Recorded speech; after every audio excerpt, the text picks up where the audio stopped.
saya akan bahas sedikit mengenai apa yang bisa merusak cinta.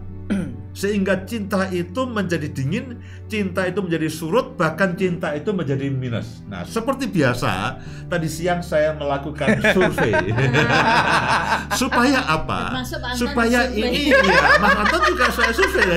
Salah satu jawabannya sahabatnya Mas Anton. Karena begini, saya tidak ingin bahwa ini hanya sekedar teoritis. Saya ingin apa yang saya sampaikan itu betul-betul, ya Pak, itulah kehidupan sehari-hari.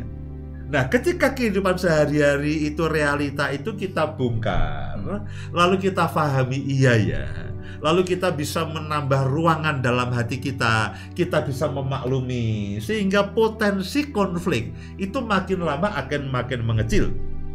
Yang pertama, apa yang bisa memadamkan cinta dalam kehidupan suami istri dan kehidupan rumah tangga? Yang pertama adalah kurangnya waktu berkualitas karena kesibukan yang menyita. Kurangnya waktu. Berarti bahasa cintanya waktu bersama. Bahasa cintanya waktu bersama. Ada pepatah yang mengatakan mangan asal kumpul. Tidak penting makan atau tidak, yang penting kumpul ya.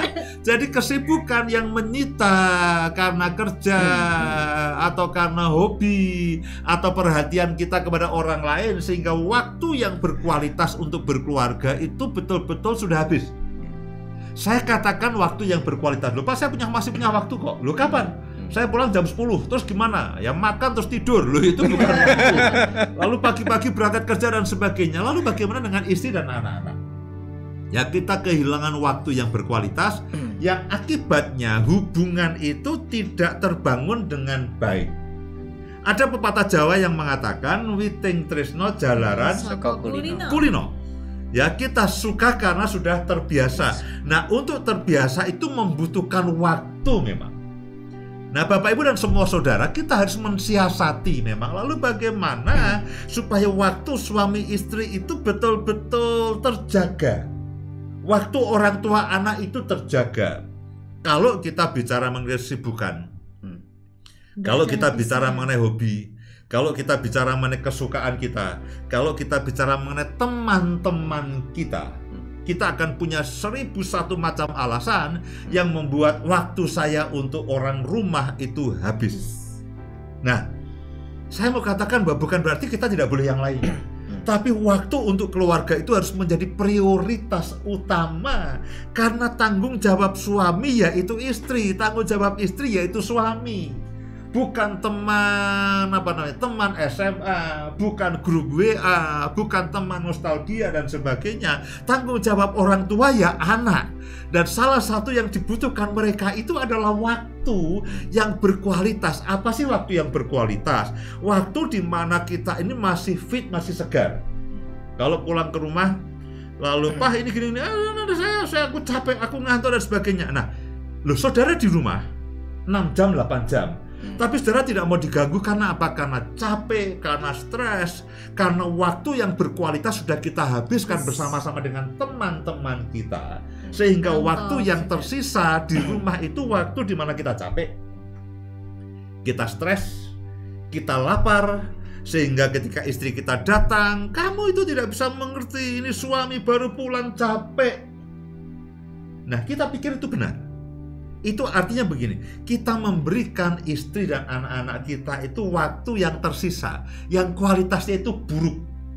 Sudah emosi sudah habis, ya memuncak, badan sudah capek, ngantuk, lapar lagi.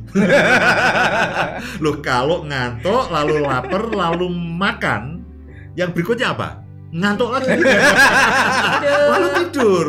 Nah itu kalau bayangkan kalau itu terulang berminggu-minggu, berbulan-bulan, sepanjang tahun, hubungan kita akan menipis.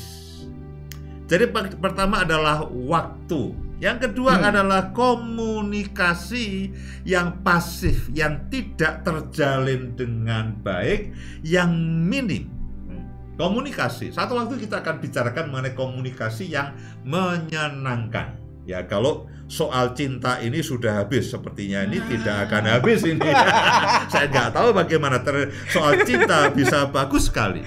Dan lalu juga komunikasi yang pasif, komunikasi yang minim, dan komunikasi yang intimidatif, yang mengancam.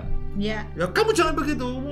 Jadi isinya tuh bentak-bentakan, marah-marahan, lalu omongan yang nyelekit. Dulu suamiku gitu loh. Dulu itu kan dulu, yang penting kan sekarang. Udah sadar. Ya dulu itu kayak begini. Saya kalau ngomong itu mengintimidasi dan mengancam. Kalau kamu tidak begini, lalu memanipulasi, Yeah. apalagi. Ini komunikasi yang memanfaatkan ya begini. Mumpung ya Bu ya. Kemudian kurangnya perhatian dan empati kepada masing-masing, kepada pasangan kita. Kita tidak memperhatikan dan kita tidak berempati, kita tidak menghargai peran suami istri. Ya, suami kerja, lalu kerja cuman begitu aja kok. Ya. Lalu istri di rumah, lah kamu ngapain? Kamu di rumah cuman momongan, cuman masak dan sebagainya. Loh, coba dibalik, nanti kan kelabaan. Nah, kita tidak berempati, kita tidak menghargai, kita tidak menghargai akan peran masing-masing. Jadi tidak ada perhatian.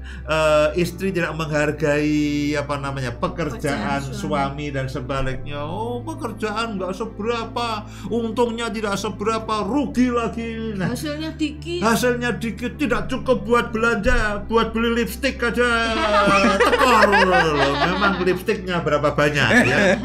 Jadi komunikasi jadi tidak ada perhatian, tidak ada empati, tidak ada penghargaan. Nah, itu berpotensi untuk menghilangkan cinta di dalam kehidupan rumah tangga kita. Lalu yang keempat, konflik yang berkepanjangan. Ya, konflik yang berkepanjangan baik lewat tingkah laku. Ya, itu membuat hati ini pahit, membuat hati ini marah. Kemudian juga ucapan yang tajam, ucapan yang nyelekit. Kalau bahasa Jawa Bitam itu nyelekit, menyakitkan. Kemudian tuntutan. Ya, kita menuntut istri kita seperti orang lain. Kita menuntut istri kita seperti istrinya orang lain. Ya, mana bisa begitu? Ya, tidak ada. Istri kita ya istri kita, tidak bisa kita banding-bandingkan dengan orang lain, lalu kejengkelan, kemarahan. Nah, itu semuanya berpotensi untuk menyurutkan, mematikan, bahkan membuat cinta itu minus, ya. Kemudian kebiasaan buruk yang terulang terus-menerus. Janji yang tidak ditepati. Bulan madu hanya mimpi. Hanya mimpi. Janji manis tidak pernah terjadi. Nah, itu juga membuat kejengkelan. Nah, itu hal-hal yang bisa menyurutkan akan cinta itu sendiri. Nah,